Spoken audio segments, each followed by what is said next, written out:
reminder, y'all, at the end of the show, don't log off. Let it upload before you end, okay? Cool.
Mic check, 1, 2, mic check, 1, 2.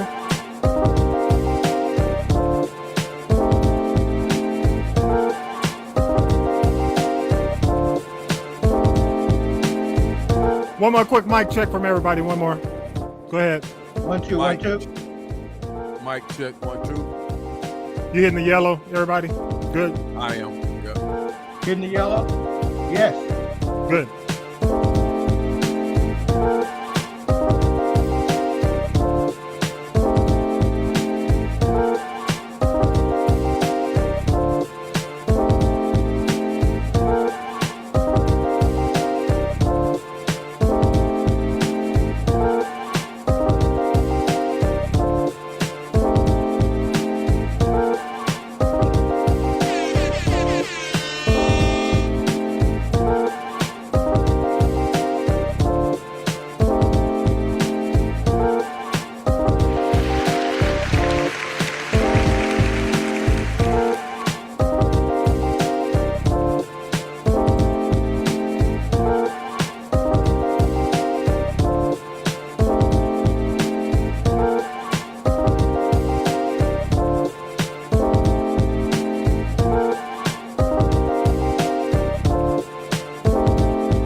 Hey, what's up, y'all? Welcome back. It is another episode of the G Podcast, very special. This is the G Podcast because it's Father's Day and Juneteenth.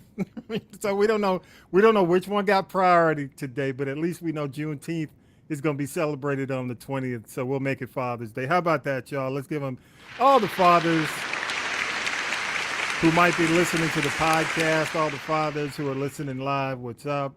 Congratulations on your big piece of chicken.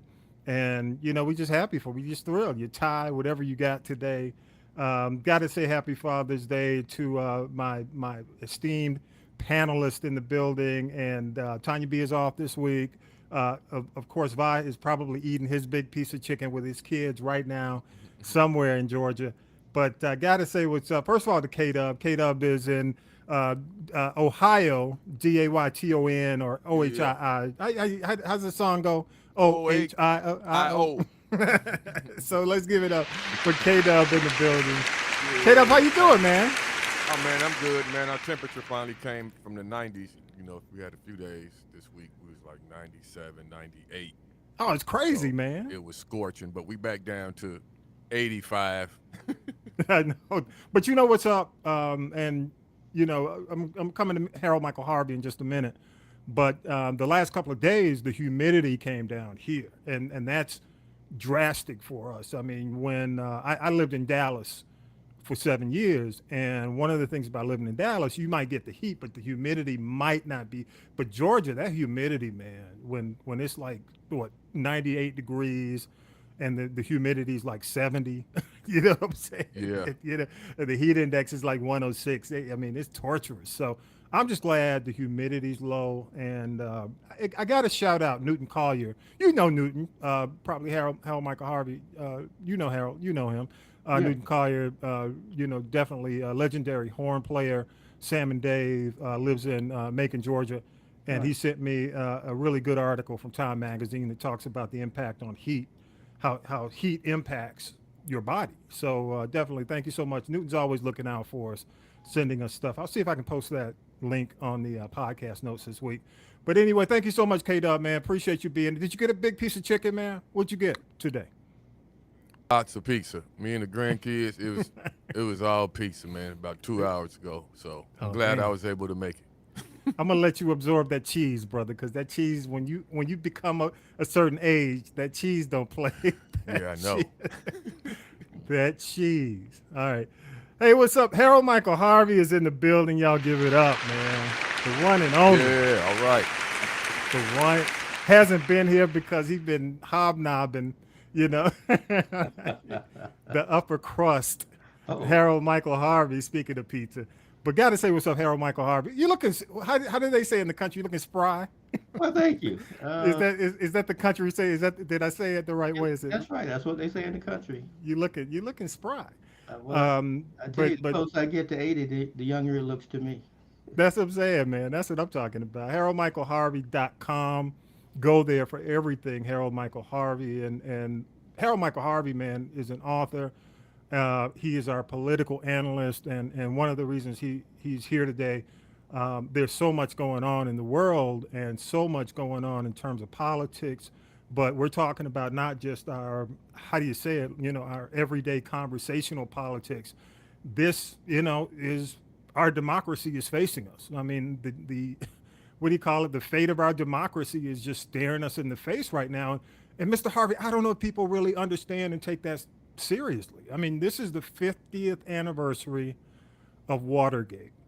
And when Watergate first occurred, I was 8.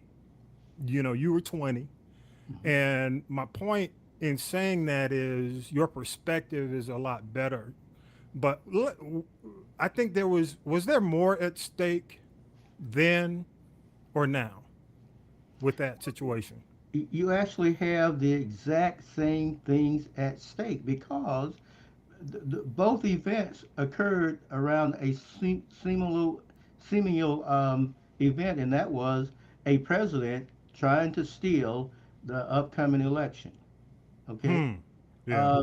The whole idea behind the plumbers, the Richard Nixon and his administration sending the plumbers in to break into the Watergate hotel, which housed the headquarters for the Democratic National Convention, was to get information that they could use against the Democratic presidential nominee in the upcoming election. So Richard Nixon was trying to hold on to the White House, and so he concocted a scheme, conspired with others to commit a felony, breaking and entering, and to take certain documents out of the Democratic National Committee headquarters. Yeah. And then, so what do we have in 2021? Yeah. Is the exact same thing. It is a president conspiring to win an election that he had already lost. Hmm. And so when you get to the point where a president will violate the law to maintain an office that maybe he doesn't deserve to hold, because it looked like Richard Nixon probably was going to be voted out of office in the next election cycle. So he had to he wanted to hedge his bet by getting as much dirt as he could on the Democrats, so that he could sway the election to him. And the same. Let me ask you at that point, Mr. Harvey, you're a writer and you've written, of course, nonfiction, fiction. Could you write a better plot? No, I mean, it's just drama in real life. Wow. You couldn't. Watergate was the same way. The January 6th insurrection, the same way. And they both get to, if both of those events were successful, it would have destroyed democracy. It would have changed our government. So 50 years ago, had Nixon been successful, he would have proven that he was above the law. Yeah, so true. So He- true. he would Hey, have gotten away with it. Yes. Yep. Yeah. Let me do this. We've got, of course, Syracuse Mike, which happy Father's Day to our very own Mike Roberts, Syracuse Mike, who gives us headlines every single week. Let's go ahead and do the weekend review, because one of the other big reasons I brought you on to talk about, the thing I want you to talk about is this week's hearings and the hearings, basically within the last few weeks. So we'll talk about the impact of that. Let's go ahead and go into Mike, and we'll come back right after this. Thank you so much for y'all being on the show. Thank you. News team, assemble! It's time for the Week in News with Syracuse Mike. There was more testimony Monday before the January 6th committee, with former U.S. Attorney General Bill Barr in a pre-recorded video saying that he repeatedly tried to get former President Trump to understand there was no election fraud in 2020. Barr said, I felt that before the election, it was possible to talk sense to the president. And while you sometimes had to engage in, a big wrestling match with him, that it was possible to keep things on track. But I felt that after the election, he didn't seem to be listening. But the committee pointed out that Trump was listening to people like Rudy Giuliani, who backed up his belief that there was fraud. Georgia was also in focus. You may recall the false claims involving mysterious suitcases filled with ballots at State Farm Arena in Atlanta. Former Georgia U.S. Attorney B.J. Pack looked into that claim after talking to Barr. Pack said the ballots were in secure lock boxes under a table. The FBI interviewed the individuals that are depicted in the videos that purportedly were double, triple counting of the ballots, and determined that nothing irregular happened in the counting, and the allegations made by Mr. Giuliani were false. Pack abruptly resigned after Trump pressured Georgia state officials to overturn his election defeat. The hearings in Washington continue on Wednesday and Thursday of this week. Another bad day on Wall Street after Monday, when stocks dropped into what's known as a bear market. That means average stock prices were down 20% from recent highs. And Bitcoin fell to nearly 70% below its record set late last year. All of this as a result of inflation and ahead of the next Federal Reserve decision. A gun reform measure is closer to being finalized, and a key Republican senator is on board. Minority Leader Mitch McConnell. If it leads to a piece of legislation, I intend to support it. I think it's progress for the country. Senate Majority Leader and Democrat Chuck Schumer says the process is moving along. Senator Murphy and Senator Cornyn and the drafters are working real hard and have every intention of trying to get it done. The bipartisan agreement would include incentives for states to pass red flag laws, funding for school safety and mental health resources, expand background checks for those under 21, and more. WNBA basketball star Brittany Griner, who has been held in Russia since February for allegedly smuggling in drugs, will remain in Russian custody at least through July 2nd. Russian state news agency TASS reported that news on Tuesday. The U.S. State Department has officially classified Griner as wrongfully detained. As expected, the Fed raised the key short-term interest rates, the biggest increase since 1994. Federal Reserve Chairman Jerome Powell. Today, the Federal Open Market Committee raised its policy interest rate by 0.75 percentage point. More rate hikes are expected, probably in July and September, because the Fed Anticipates that ongoing increases in that rate will be appropriate. 30-year mortgages have already climbed to 5.23%. That's 2 points higher than earlier this year. There is good news for seniors. The higher interest rate should lead to higher bank savings rates after years of dismal returns. Wednesday's move by the Fed is designed to slow inflation while trying to avoid a recession. The nation's best-known doctor, especially when it comes to COVID, Dr. Anthony Fauci, has tested positive for the virus. His symptoms are mild and he is vaccinated and double boosted. The stock market took another dive Thursday after Wednesday when some investors cheered the news that the Fed was raising interest rates to slow down inflation. Thursday reality set in, and concerns about the impact of even more interest rate hikes and recession fears forced the market down. The Dow fell over 740 points. The so-called pressure campaign on former Vice President Mike Pence was the focus of Thursday's January 6th committee hearing. The committee says former President Trump led the effort, and Trump aide Nicholas Luna was one of those testifying. Did you hear any part of the phone call, even if just the end that the president was speaking from? I did, yes. All right, and what did you hear? So as I was dropping off the note, my memory, I remember hearing the word wimp. Either he called him a wimp.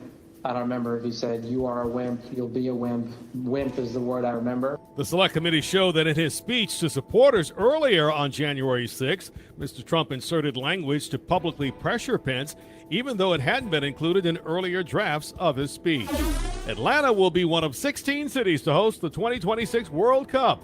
All of the soccer quarterfinals, semifinals, and the World Cup final will be played in the U.S.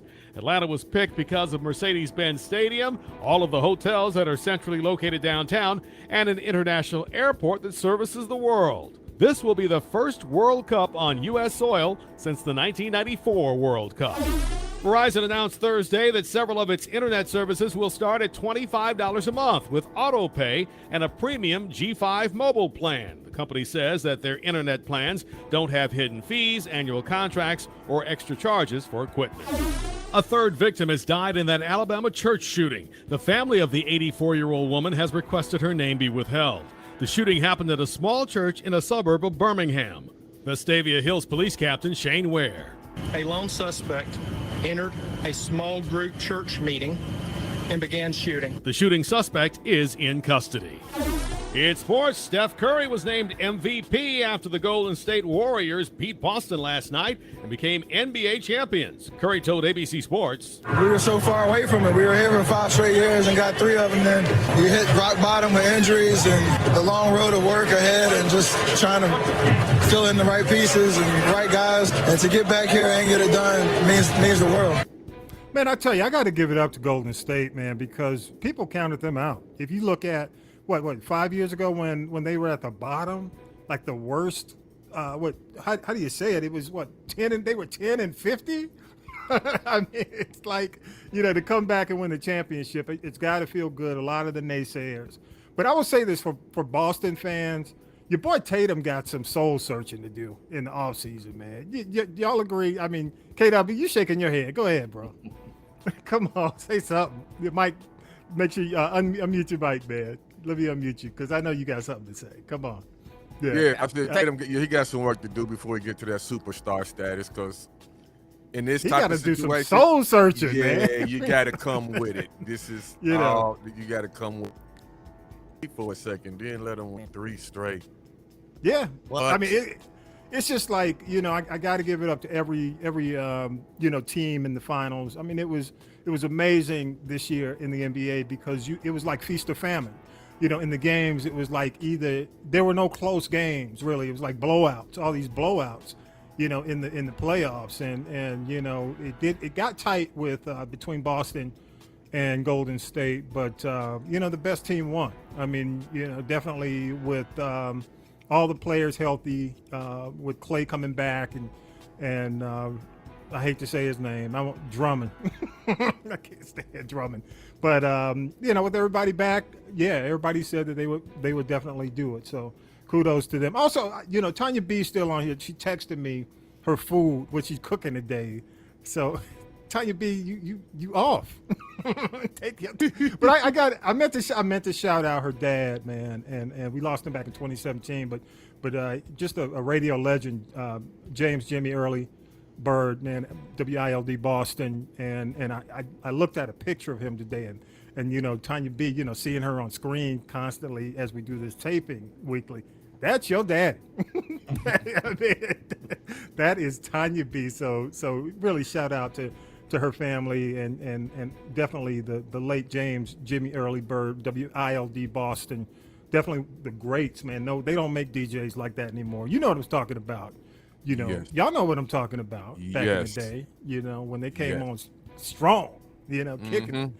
So Harold Michael Harvey is here, y'all, and just got to definitely, again, give him his due. Thank you so much for being on. We were just talking about Watergate and talking about the current January 6th commission and the hearings. And, you know, I hear people talking about, well, I'm not really interested. I'm not really going to watch. And you know, you and I were having the conversation about who really needs to be watching, and that's Merrick Garland.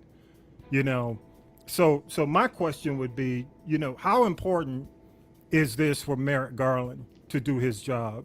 Yeah, and of course, Merrick Garland is the Attorney General of the United States, and the DOJ, and even, you know, and then after that, really talk about Fulton County, you know, Fonnie Willis.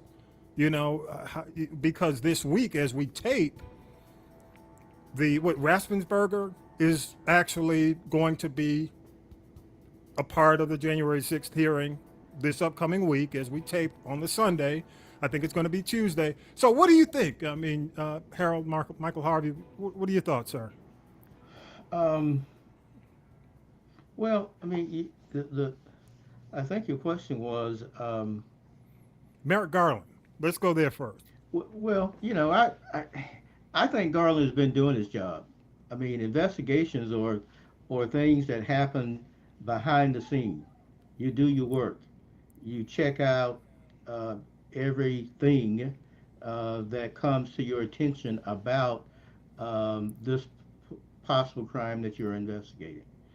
You take, for instance, over the last year, all of last year and up until about a month ago, we didn't hear anything out of Fonnie Willis and what was taking place with the investigation in Fulton County.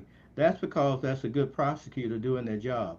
So a prosecutor should not be out in the public running their mouth talking about what piece of evidence they've uncovered this time, and then another week they find something else out and they bring that to us again. No, they have to methodically put those cases together. And I think that's what Merrick Garland has been doing. I don't think that the January 6th committee hearings gives him any more information than what he already has. But okay. I think what it will do for him, it will give him cover in terms of there has been a public hearing now, at least it's going on, and at the conclusion of this public hearing, where this investigative body, the Congress, which is this committee, is serving as an investigative body, and so over the past year or so, they have been collecting information, interviewing witnesses, deposing witnesses, and so now they knits this thing together, and they have a narrative of what happened from A to Z. And so now the public will have that information, and so without the prosecution having to go out there and build the case piece by piece, this congressional hearing has done it, and it sort of gives Garland a segue into bringing an indictment, bringing charges against possibly the President of the United States and others for their involvement in actually spearheading an insurrection, trying to take the government down. What are your thoughts if the DOJ decides not to indict and not to charge? I mean, I just don't think that's a rational possibility given the evidence. Well, I know rational, but what if that happens? What if what if they decide we're not going to do anything? Well, Garland is a rational human being. Mm-hmm. He's a rational attorney, and Okay. he will do the appropriate thing at the appropriate time. So I really don't want to speculate on what will happen. And if it did happen, then and at the conclusion of the congressional hearing, the Justice Department decides not to indict or to go forward any further, you have to see what reasons they give for not doing that. It's going to be kind of hard to come up with a reason not to, given the You think? yes, given the testimony that we've heard. I'm just saying. That we've heard so far from this hearing, it's going to be Yeah. kind of hard now to come up with some reason not to. I mean, let me say, I'm gonna say this, y'all, because I've been watching every hearing. Okay, I know a lot of folks only watch maybe the headlines, the news, get the recap, and I will tell you, based on the information just I've heard, and again, I agree with you. It's tough to speculate, but if I'm a citizen of the United States, okay, let's say I came here just from an alien planet, I would have to say if they let these folks go, there really and truly is no justice. You know what I'm saying? There's no true justice. I mean, it really makes the case for the fact that the justice system only is catered to the elite. And the only other reason, and let me say this, I'm gonna say this one more thing, and I'm gonna throw it to you. The only other way that I would see Merrick Garland deciding not to do anything is if there is an overwhelming, I guess, threat of violence on this country. That's the only, you know what I mean, in terms of going after these folks, especially going after Trump. I think, what is it? Tranquility, peace, to keep peace and tranquility. That's the only way. But go ahead. I'll throw it back to you. It's kind of like the Civil War, if you recall, when Lincoln had to make a decision. Right. Well, I mean, that's where we are. But you go back to Watergate. Mm-hmm. There's a parallel. There's three parallels I want to make between Watergate and the January 6th insurrection. Yeah. One is the way the hearings are conducted.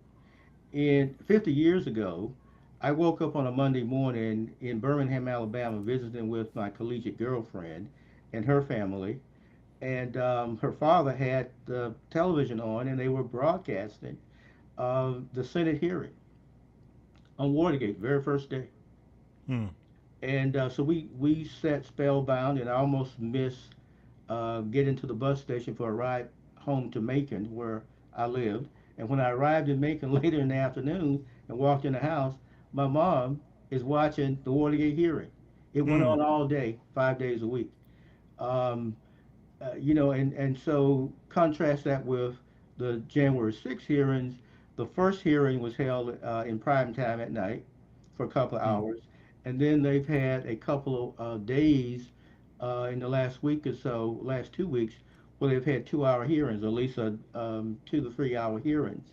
And so it's more scripted. And so you get they are addressing each aspect of what occurred that day. Okay. And so that's a contrast. And the other one is, to get right back to your point, what was the final result?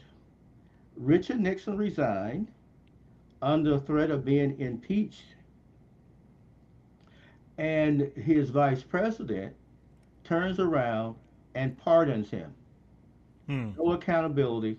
Now here's a guy who would have brought the government down, who would have defeated democracy by stealing an election, by robbing his competitors' headquarters, finding out all of their plans for the upcoming election, and have a plan in place to defeat it.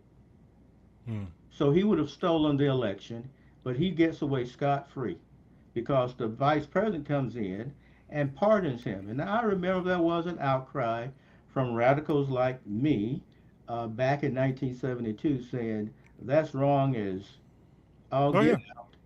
Yeah. But there was no revolt in the street. Mm-hmm. And so it went to the ballot box, and the public decided that we needed a fresh start, and therefore we get Jimmy Carter. Well, so and you had two prosecutors, one Republican and one Democrat. You had Sam Ervin, who touted himself as being a country lawyer from South Carolina for the Democrats, and you had Howard Baker, Republican from Tennessee, who prosecuted that case. And of course, you had John Dean, who was the president's counsel, who was the key witness in that case. He saw what happened. He knew it was wrong. And from the get-go, John Dean said, I can't get entangled in this. I have to tell the truth, no matter where the truth leads. And so he did. Now you contrast that with where we are today. You've got, with Trump, the vice president, Pence, did not call him out. Gave him a pass. Just like Gerald Ford did not call Richard Nixon out. He gave Richard Nixon a pass. And Pence doesn't call out Trump. He gives him a pass. All right? That's why we still have a turmoil. And then you have the Attorney General, who just days before the insurrection was saying, there might be a possibility where that there was some fraudulent votes having been cast in November. And of course, he claims to have come clean here when he spoke to when he was deposed by the committee, but that's too late. Yeah, but deposed by the committee, he's like, man, this was, as he used his words. This was bullshit. Yeah, constantly. So if that was BS, it was so blatantly BS. Why did you not expose it when you learned about it? Like what? In terms of how he went out soft. He went out when he resigned with a whimper. He didn't call it out. I mean, the guy was going to fire him. He didn't quit. He didn't quit because he didn't quit because he felt morally obligated that I can't do this. Because it's so morally improper. He went out because the guy said, because you won't do it, I'm gonna fire you.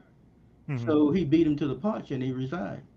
So he doesn't get any kudos from me for his actions, but so you get Merrick Garland. He's going to do what he does when he completes his investigation, and I think it's got to follow in track what the leaders of Benny Thompson, the Alcorn Flash. We've got Benny Thompson from HBCU conducting the most important congressional hearing in the 21st century. From Absolutely. HBCU. And then you have Liz Cheney. She's not by no stretch of the imagination is she a conservative. She's she's a right-wing conservative, but she is standing up for a principle. She knows it's wrong, and so she's standing up against wrong. And so we'll get to some kind of conclusion from that committee. I just can't wait to see how they tie the president into having orchestrated and given the orders, assembled the mob and given the orders for them to carry this out. And I think when they drop that bomb, that's a big explosion there. And Garland will pick up those pieces and do what he does. And then with respect to Fulton County, that grand jury is in panel. It's underway. I initially thought that it was just probably a little cover for Fannie, but she's doing her work. Okay. Is- So she said- yeah, go ahead. I was going to Well, ask you. I mean, based on what you hear, based on everything that we've said, and I know it's early, okay, but for the podcast, okay, I'm just asking you this: at this point in time, where do you think this thing is headed? But the At full this point, count no. I mean overall. At this point in time, overall, yeah. and You're right. You're right. I don't know. You're a writer. You know. I don't know if democracy can be saved. I mean, Okay. we're at a critical juncture, and we've had a couple of these in American history. Mhm. Number one, when they were just colonies, and now they had to make this decision whether or not they would break away from Great Britain, and so they decided to do that, and they fought a war and they won. Mhm. And then in 1812, the Brits tried to come back in again, and got some Native Americans down in Louisiana in the southern part of the country to aid them, and they actually attacked and burned the White House. So that was a critical junction. Well, will this nation stand? And then you fast forward to 1860, and here we go again. And when you look at it, it's all based upon race. Mm-hmm. It's all based upon race. It's all based upon being able to exploit black labor, black male labor. Yeah. That's what it has always been about since 1776, 1812, 1860, and then in 1972 you had this constitutional crisis then too. We're right there at the cusp of a constitutional crisis with an American president committing a felony in order to steal information from his rival so that he could hold on to office. And then we fast forward into the 21st century, and we have another American president doing the same thing. And then you have these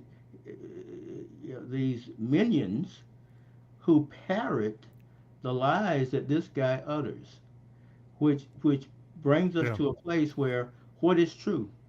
You don't know what truth is anymore, because when someone speaks the truth, then that side will parrot a falsehood as if it was the truth. And so America is at a critical point. It's at a breaking point, and it has to decide what it will do. I agree. And, you and I were again going back and forth. We were talking about one of the things I asked you is, do black people really understand the weight and the impact that it could have, the decision and where this goes on black communities? Well, I sure hope they do, because this is critical. I don't think they do.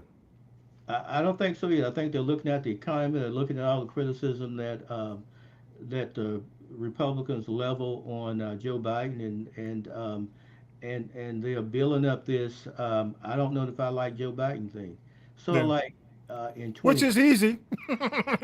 I'm joking. Hey, I'm not gonna get you started. Go back 4 years. Yeah. The same thing about Hillary Clinton. Yeah. Okay. And so what did that end us up with? Yeah. It ended us up with someone who wasn't qualified to be president. Yeah, I want to get into Biden. I do want to get into Biden, in a different way, with Mayor Keisha Lance Bottoms joining the Biden administration. That's your mayor. That's your former mayor. In the city of Atlanta. Do you think that'll help the current situation? I have my thoughts, and I do want to. I want to hear what you have to say. In my view, it depends upon what he wants her to do.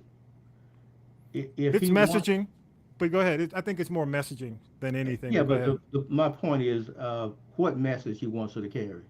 Mm-hmm. If he wants her to go out there on the point to talk about, to laud the correctness or the appropriateness in the program and the policies that he came up with, albeit some have not panned out as well as he would have liked, Mm-hmm. then she's not going to have an impact, because the messaging that Joe Biden needs to do is to tell the American people,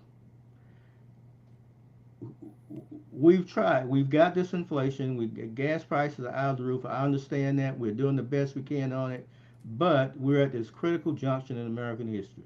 Mm-hmm. And the choice in 22 in the midterms, and also in 24 in the general election is, do you want to turn the government over to a bunch of white supremacists, Insurrectionist. or do you want to maintain the system? And so basically, black people, all Americans actually, are caught in a catch-22. Mm-hmm. You know, if you're gonna, you can't.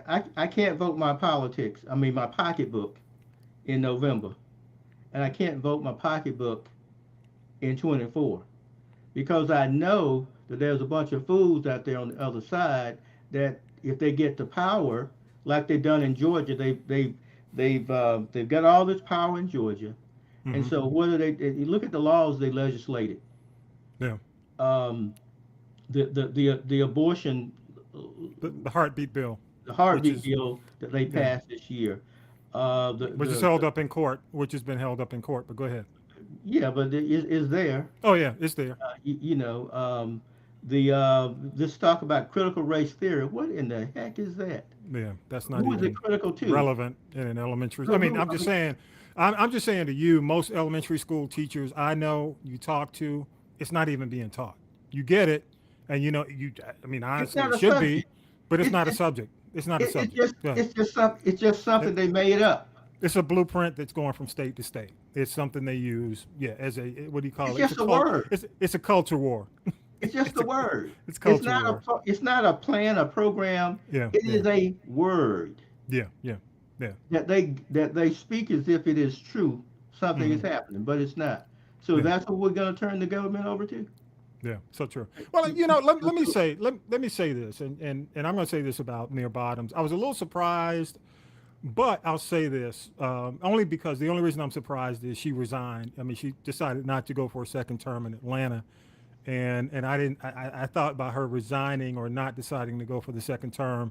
It didn't make her look that great, for a national opportunity. But of course, now looking at this, I will say, maybe somebody said something to her that led her to believe that something may be in the wings that she didn't want to talk about at the time. I'll say that one. The other thing is, she's very real. I mean, you got to keep in mind. I mean, Mayor Keisha, straight up Douglas High, Mays. I mean, she's true Atlanta ATL. Not an did she go HBCU? FAMU. Yeah, she went to FAMU. And Howard Law.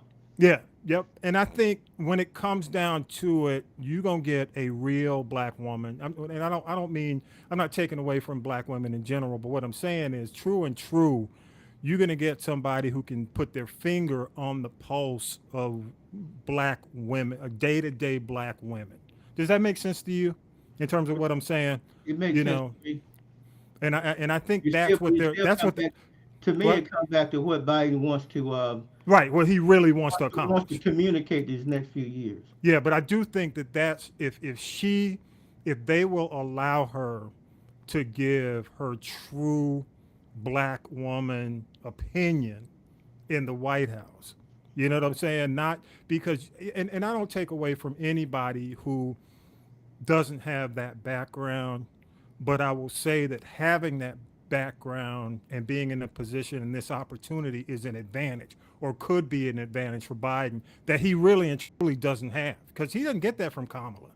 He doesn't get that. I mean, he may get Howard Yu, at that phase, but true, Mayor Keisha keeps it real. And I know Tanya B is going to say, well, what about the red carpet, Keisha, blah, blah, blah. I'm not going to go there. I'm going to wait to see how, and I agree with you 100%. I think ultimately it's his expectation. Is it just to fill a gap? because the other thing is, Harold Michael Harvey, I mean, they are losing black staffers left and right. They call it, what is it, Blaxit? They are fleeing. Most of the black staff in the White House is getting up out of there. They can't keep them. So, we'll see. We'll see. All right, hey, but I appreciate that. I wanted to get your opinion on that. I know, K-Dub, did you have a thought, man, before? I'm listening to all this political stuff. I go back. You said one of y'all was saying some Civil War type stuff. Yeah. Yeah, call me then. Yeah. Dude. Because it's crazy to me. I just like, hey, man, they ain't going to give up. Like you said, no. It's all about black man's labor, and they ain't trying to turn that loose no time soon. Candy. Mm-hmm. It is. That's the way I'm supposed to say it. Candy from a baby. Yeah. Yeah. Mm-hmm. Yeah. Yeah. Yeah. But it's again, I think this week is going to be very impactful because we're going to have the people from Georgia on the stand talking about the call, and it just amazes me. It doesn't amaze me, but given all the evidence, and I was saying this week, at the kitchen roundtable, can you imagine if this were President Obama going through this? I mean, I'm talking about from how long would it have lasted before charges would have been brought up? Man. No, really. You laugh, but what? Real quick, off with his head, real quick. Week of, maybe a month before they charged him, before they brought him up on charges. So it's discouraging to me, and it would be, I think, not necessarily. A lot of folks would just say, fuck it, I don't care. But I think it's even more, this is about future generations. It's not about this is about our kids. This is about our grandkids. This is about future generations. I mean, this is why we do what we do now. That's one of the things, and I'll say this to you as well, because I do want to ask you about this. AOC, and I mentioned this on the podcast last week with when I was talking to Tanya B, and I were talking about this, the fact that the average age of Congress right now is 58, almost, closing in on 60. The average age of a senator is about 65, okay? AOC was saying basically there's no youth, there's no millennial, there's no Gen X representation, with our leaders, and I say that now, to say that, we're dealing with a lot of people whose opinions and insight doesn't necessarily link with what's going on now. That doesn't take away, you and I mean, Harold Michael Harvey, you're 70, I'm 58. You know what I'm saying? You right in the range, K-Dub. That doesn't take away from what we have to offer and being ageist, but that number is going to have to change a bit. I mean, the youngest, you have to be at least 25 to be a senator. Yeah, I mean, to be in Congress, at least 20. 35 for senator, 25. Oh, yeah, 25 for the House. Yeah, 25. So 25, 35. 35 to be president. Yeah. So you see the vast, how far away we are from that lower end. All right, I've said, I mean, you got anything, you leaned up a little bit. You got, what's on your mind? Yeah, I saw that. I saw he leaned up when I said that.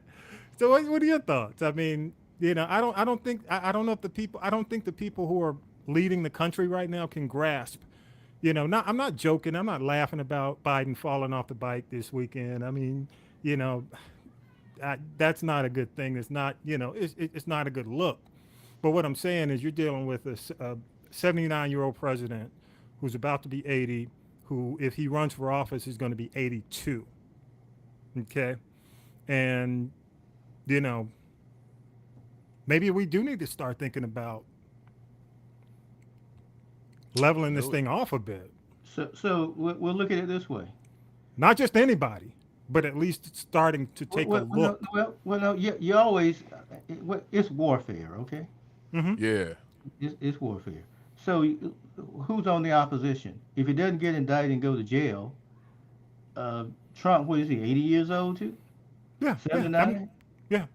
So I mean, that's the alternative. Mm-hmm. our 80-year-old or their 80-year-old, ours at least got some sense. Theirs doesn't. Ours at least want to propel the country forward and try to look out for all people.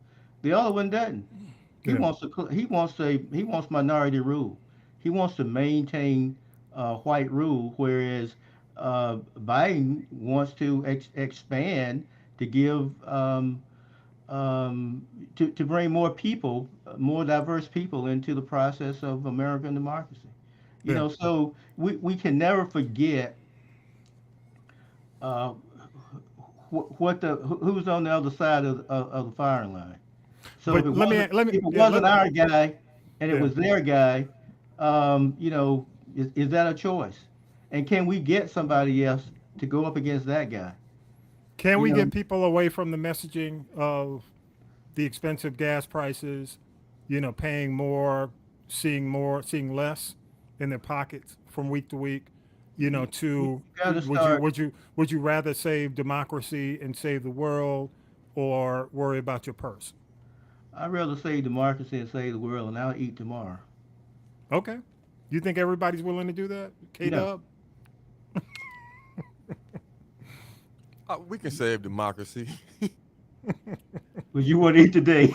But I want to eat today, too. Breed. It's like, I just think black people just need to, amongst themselves, I ain't saying it has to be a group or organization or some type of reading or working together to get through all this, because it's something that they built anyway. It's not ours. Yeah. Affected by it. So anyway. I agree. Hey, let's do this, y'all. I want you to. How do you get the communication going, though? I know that's the truth. Exactly. We obviously can't have a conversation on G Podcast. Yeah, that's a good question, because I say the same thing every day. Pass each other in the grocery store and just say hi. We just gotta walk past each other with our nose turned up. So true. It's amazing. I've lived in my neighborhood for 31 years. I built 32 years. I built the 5th house in this subdivision. And I've got young people, young neighbors, who will walk by me when I'm outside in my garden and never say a word. That's crazy. Yeah. Won't even look. Just social. So I gotten to the point where when I see them coming, I turn my back and stick my butt up in their face while I'm digging in the ground. And it ought not to be that way. No, I agree. Right. I agree. Let's take a. Yeah, we are. Let's take a quick break. We'll come back and wrap this. Appreciate y'all again. This is episode 134. This is the G Podcast. Harold Michael Harvey's here. K-Dub is here. This is Tommy B. Hey, let's take a quick break. We'll come right back.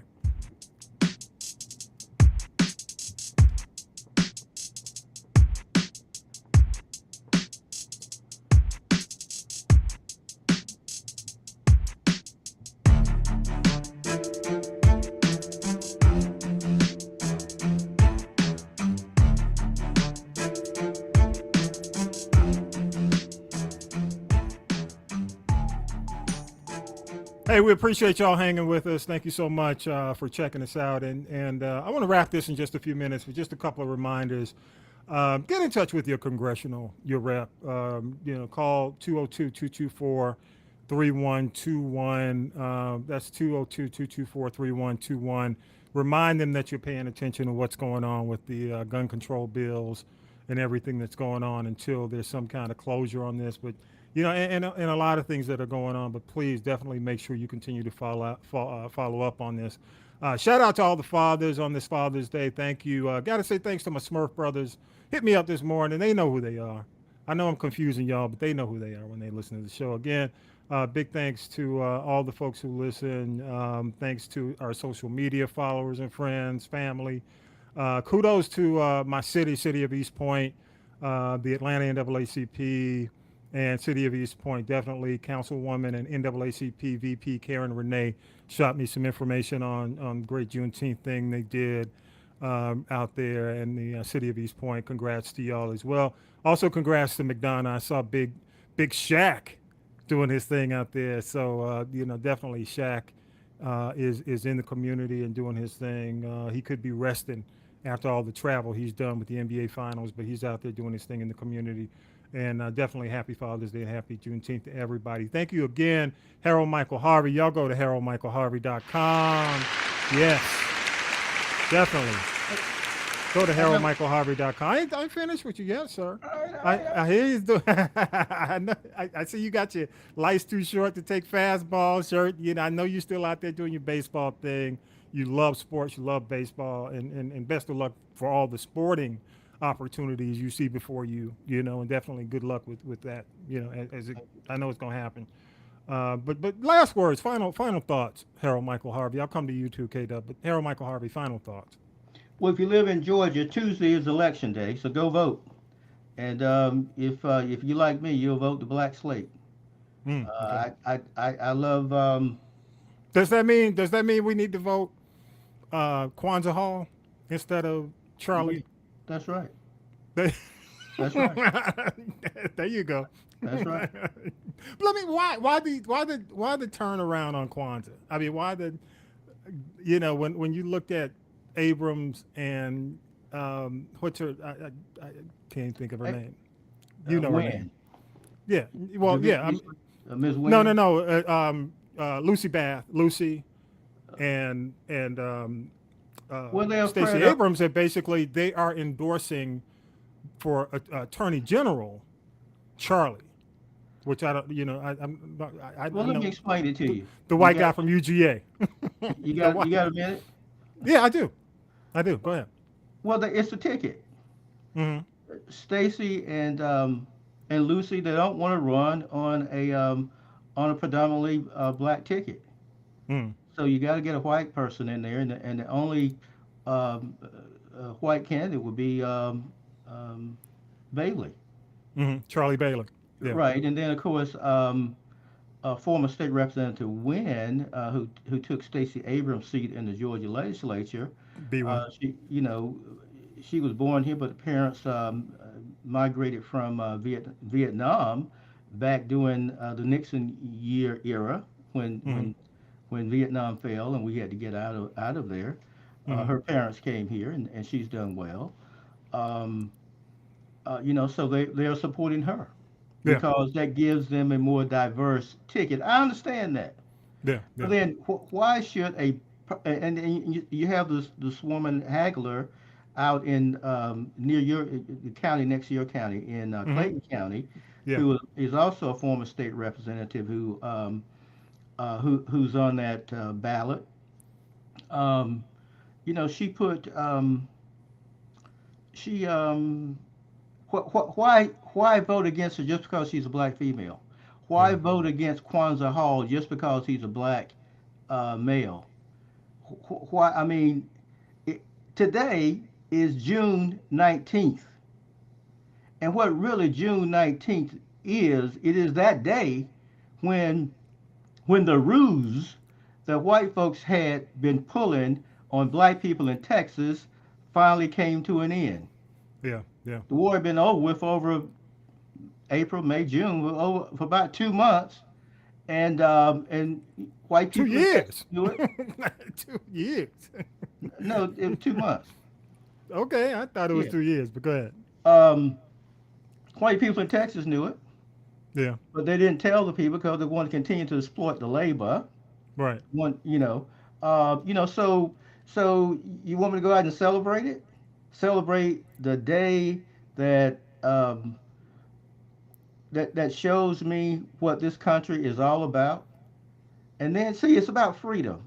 Martin Luther King worked to free black people because we're still suffering from these vestiges of that enslavement period, that Civil War.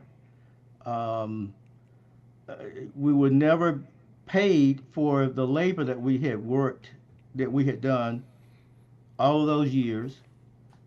And so freedom in a sense came, but you got to compete with people who have been free their entire existence on the continent and who have built up financial resources to enable them to do a lot of different stuff that we can't do.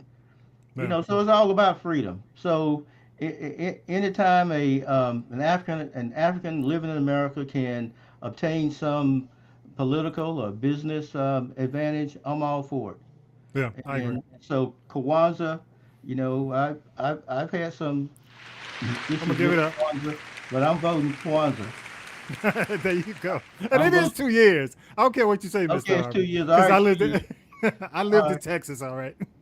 All right, 2 years. I was indoctrinated into Juneteenth, so I lived in Texas. Appreciate you, man. Appreciate you. Again, thank you so much for coming. Kate, final words, man. Final thoughts. To the black people, African Americans, whatever. Here we go. Just think a little bit on how to just treat each other a little. Yeah. And nothing big, huge, just small step, and teach your kids that so come better amongst each other. Because right now, it's awful. Yeah, it is. It is bad, and I think, especially K-Dub, I think it has a lot to it has a lot to do with what we see on the evening news at night too. You know, a lot of these shootings and a lot of these mishaps, or I don't want to say mishaps, but you know, a lot of the violence that we see in our community. Yes. Yep. Just had some among happen ourselves. Yeah. Close to me, not too long ago. That's what I'm saying. A little teenager killed a guy, 15, 16 years old, shot somebody. Excellent advice. Excellent advice. Y'all, again, go to HaroldMichaelHarvey.com. Again, Buy a book. Go ahead. Buy a book. Y'all read. Show some love. Show some love. Go to HaroldMichaelHarvey.com. Again, probably, you know, such a diverse inventory of books, you know, from sports, you know, to fiction to of course, you know, some of the best nonfiction. I just appreciate you again, sir, for jumping on our Big Chicken Day. You know, definitely. And I got to say, and I think I don't know if I said this before, and we're going to wrap the podcast, but, you know, we were joking about the fact that Tiffany Cross and Joy Reid are doing the show on MSNBC on Father's Day night. It is called The Culture is Black Women. What? I get that, y'all, Media right? tricks. But y'all just couldn't wait till Monday. Media tricks. Y'all gonna they're gonna take the big chicken back from us, the big piece of chicken on MSNBC tonight. But again, y'all, go to Castropolis.net / This is the G Podcast. Everything is there: the podcast, the stream, social media, email. Also, if you have any comments, I know the women want to say something about what I just said. Go to Castropolis.net. There's a voicemail feature. You can do it too, Mr. Harvey. You know, if you listen to the podcast, you can go there and just click it and just leave us a message on any topic that we've discussed. Again, definitely to everybody, I've got to say happy Juneteenth to you, as well as to all the fathers out there. Happy Father's Day. And y'all, with that, episode 134 is in the can, and we are out of here, y'all. Peace and power to the people. Peace. Happy Father. Power to the people. All power to the people. You know it. All right. When the revolution comes. When the revolution comes.